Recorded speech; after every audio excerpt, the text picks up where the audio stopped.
ಬಳಪ ಹಿಡಿದ ಭಗವಂತ ಇರುತ್ತಾನೆ ನಮ ಸುತ್ತ ಅವತಾರ ನಾನಾ ರೂಪವೋ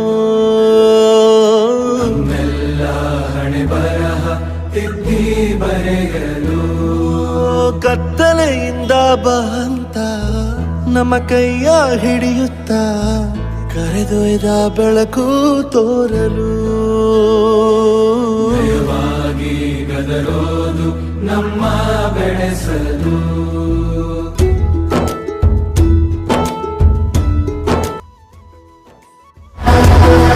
ಗುರವೇ ನಮಃ ಗುರವೇ